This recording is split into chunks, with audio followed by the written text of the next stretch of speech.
Anyway, it is time for something that's going on. Like, this is really going on, like trending hard right now. Has to do with Mike Bloomberg. It's time for Let's Talk.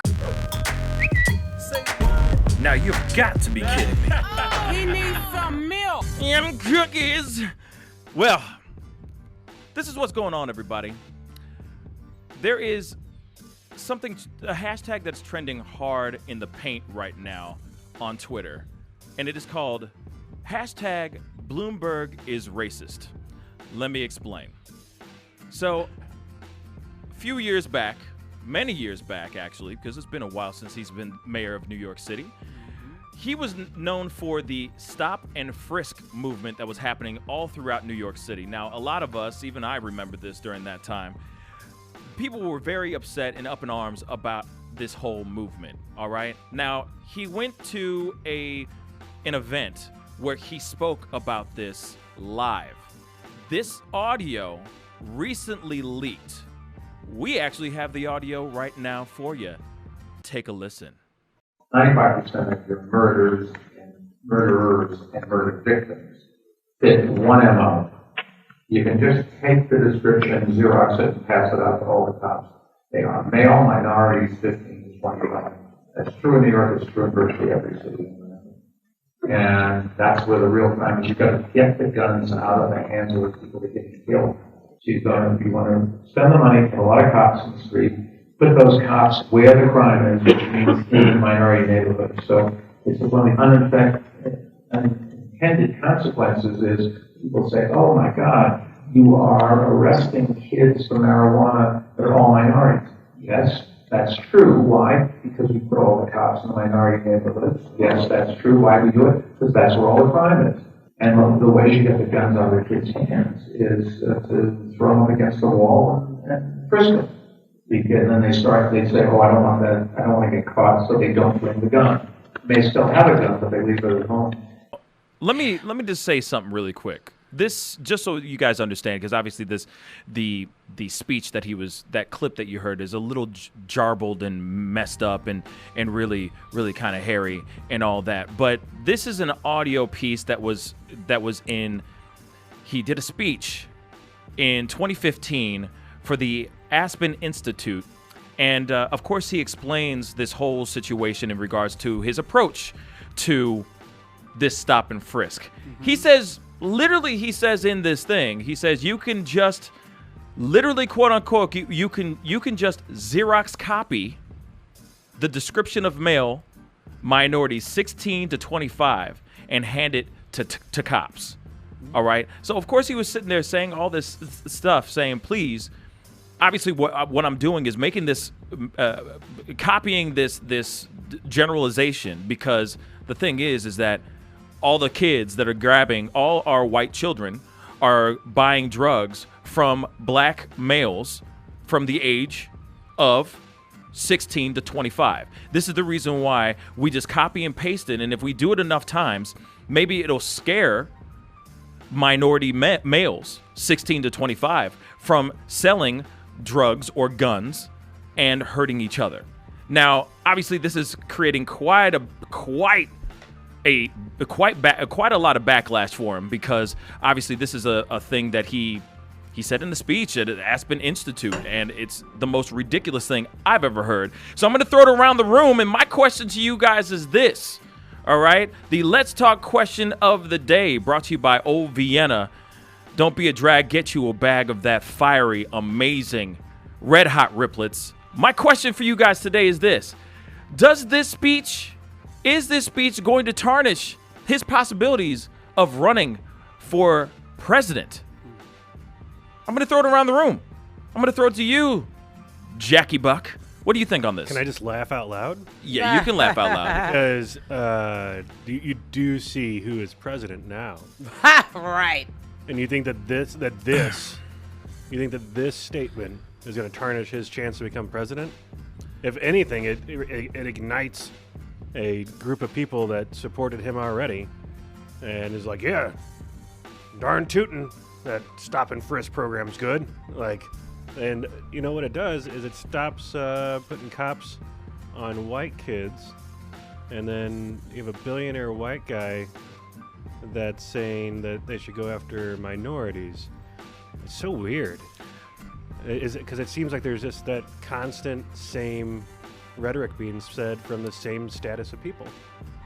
So, no, I like the statement that someone wrote here. Tim Ingram said, Bloomberg is trash. So Very straightforward. Let's just go ahead and I'll duplicate that sentiment there. Yes. So, Yeah. Yeah. I'll sit there and say I can see what you're saying in regards to that. Okay. Yeah. Absolutely. Lucas in the booth, what you think? I'm going to kind of piggyback off of what Jack is saying. I mean, I'm not going to... Well, what he's saying is pretty dumb with what he's saying. But kind of a lot of people in this world or country kind of would agree with what he's saying. 100% would agree. So I wouldn't say it's going to tarnish completely of his chances, but it's going to affect it one way or the other. But at the same time, really, in reality, a lot of people really would agree 100% word for word with what Bloomberg is saying. Yep. That's the harsh reality, and it's what sucks about this world.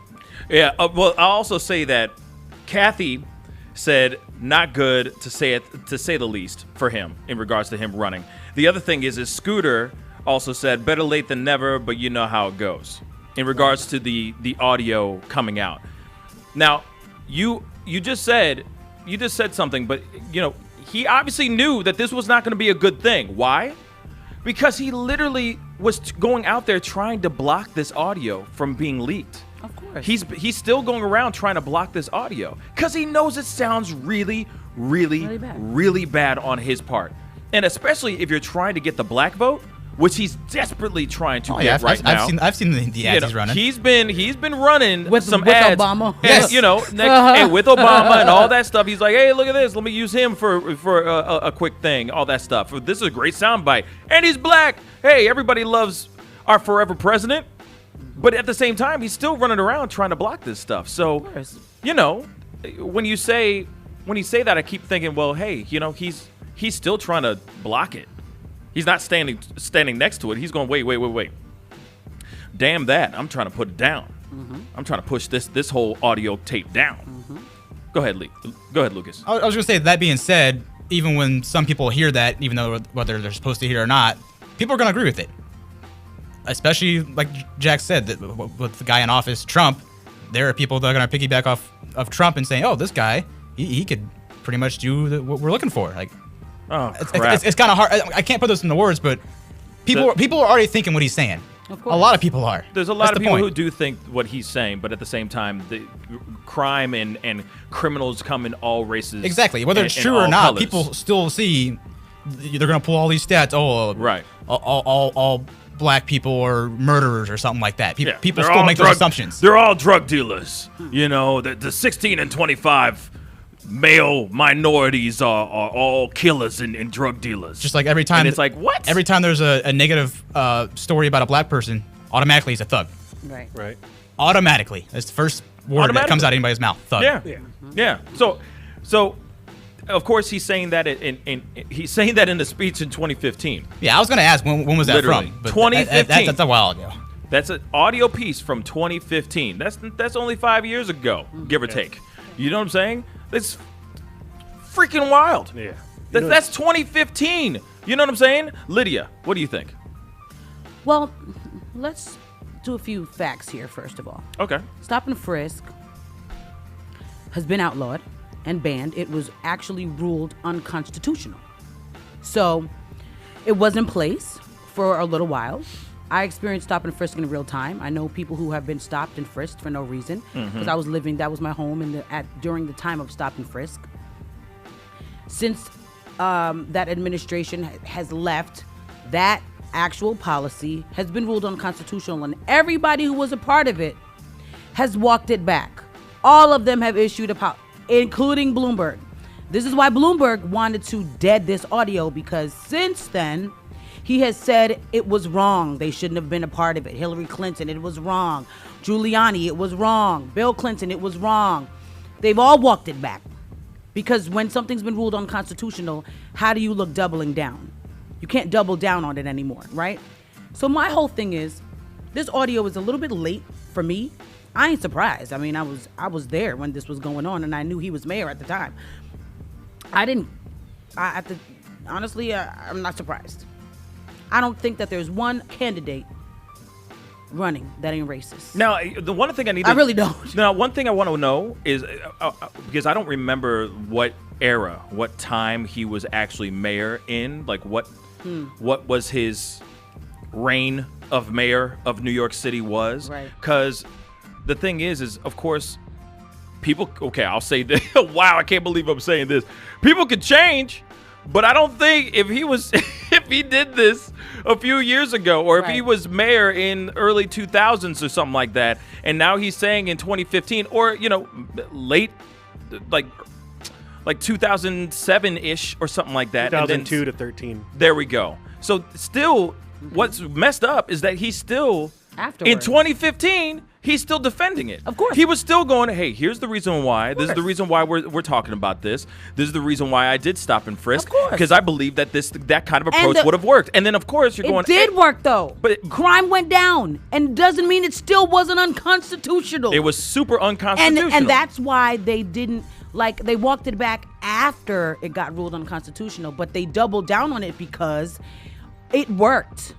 I'm not saying that it's right.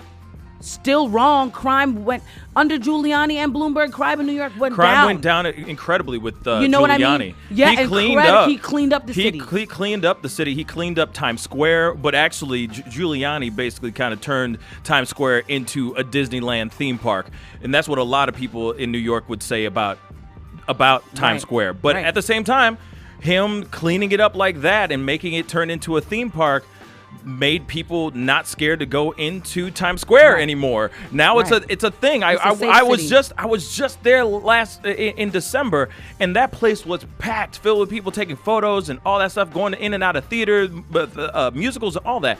So I don't know. I mean, if it works, I understand that it works, but it's still, really super. It's still infringing on people's rights. Yeah, honestly, it's just super racist, and there's got to be another approach, a more diplomatic approach to the situation. You know what I mean? Or maybe, I don't know. I mean, obviously, I'm not a politician. I'm not going to be able to come up with anything. But the thing is that the fact that he was saying, oh, all you got to do is copy and paste, and send this to all the cops out there so that they can just legally, in their minds, allegedly legally, go around and racial profile every black male and stop them just because is the most ridiculous thing ever. Now, yes, it did strike fear into people. It most definitely did. Absolutely. So yeah, of course crime went down. But still, it's not an approach that I think would make him look good in regards to him running for president. Right. Imagine him trying to push that kind of agenda as president. That is the most one-sided type of movement I could ever see in my whole entire life. And that's, I think, what scares me the most in regards to him running for president. Because Trump ain't doing that so far. I mean, he ain't doing that so far. They can't anymore, and that's the point of it. The whole point is that it did happen. It happened, and it only worked because, like you said, it was fear, and people's rights were still terribly infringed upon. So slavery had black people in check too. True. Black people weren't committing crimes during slavery, of course. So are we going to say, oh, because of that, it worked, so it was right? No. What do you think, Jack? I don't think it's stopped. Basically, it just is a different way. They just go about it different, like driving while black. Oh yeah, I mean that's the whole sentiment, right? Yeah, DWB. Yeah. So I don't know. If you look at it, all criminal reform type of things have always been geared towards minorities, and then you have mental health programs which are geared towards white people. Right.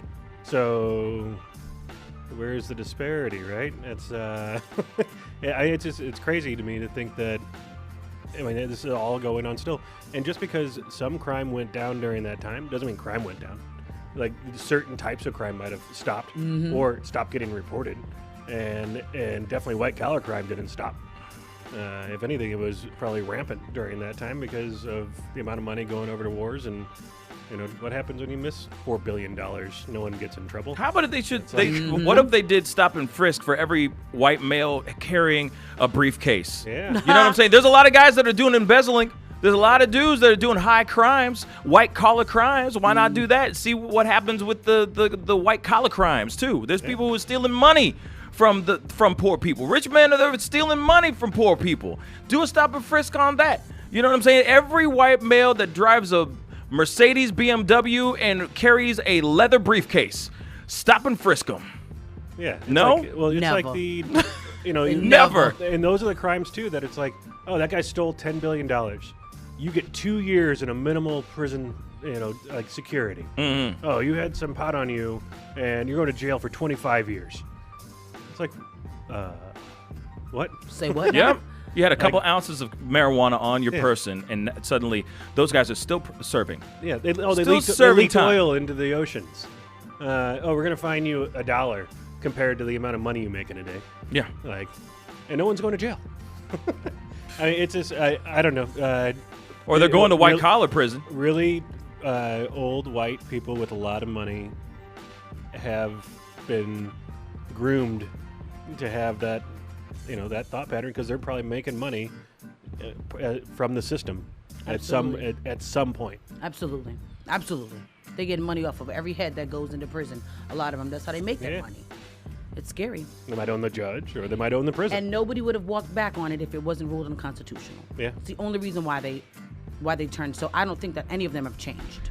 He's- Bloomberg included. What's crazy? He says in this speech, and I'm gonna because it was kind of like I said, garbled up in the audio. But he says, and the way to get the guns out of kids' hands is to throw them up against the wall and frisk them. And then they start. Oh, I don't want to get caught, so they don't bring the gun. They still have a gun, but they leave it at home. Yeah. That's what he thinks striking fear into the youths, minority youths, 16 to 25, is going to help that situation. Well, as you said, Lydia, crime went down, but I'll be real. It is that audio is not a good look for him regardless. And, you know, but that's not going to help him either. I mean, it's not going to help him either way. I mean, I don't know what the story is in regards to the presidential runs, the election runs that everyone else has been doing. He is off on another tangent, like on another side of the world, doing his own thing. You know, he's not going up in New Hampshire or Iowa or any of those kind of caucuses or anything like that. So I'm confused in regards to how he has any say or any pull in this presidential election race at all. Right. You know what I'm saying? Like, I get that he's got money. He's like Trump. You know, in many ways, he's like Trump. He's actually in so many ways. But way richer. Trump is worth $3 million. Bloomberg's worth like 60. yeah, he's a lot. He has a lot. He can spend millions and millions of dollars Billion. on this whole campaign by itself, and he'd still be a billionaire. Think about that. So it's interesting to see. It's interesting to hear these audio tapes, these audio files leak. But unfortunately, I don't think it's going to change anything in regards to his presidential run at all. Unfortunately, it really angers me. But we do, as Jack said earlier, we do have somebody in office right now that is a known advocate for racism. Sorry, but I'll say it. Big time. Big time. And it still hasn't changed anything. Shoot, this man is untouchable, for crying out loud. He got ride or die Republicans on his side. Man. You know what I'm saying? So we'll see what Bloomberg does to try to make up for 13 years. What did he do? He did 10 years. 10 years of this stop and frisk movement that he did for so long. So, comment down below. Let us know what you think. Pascal, you are now rocking with that dude Pascal. We be going wild.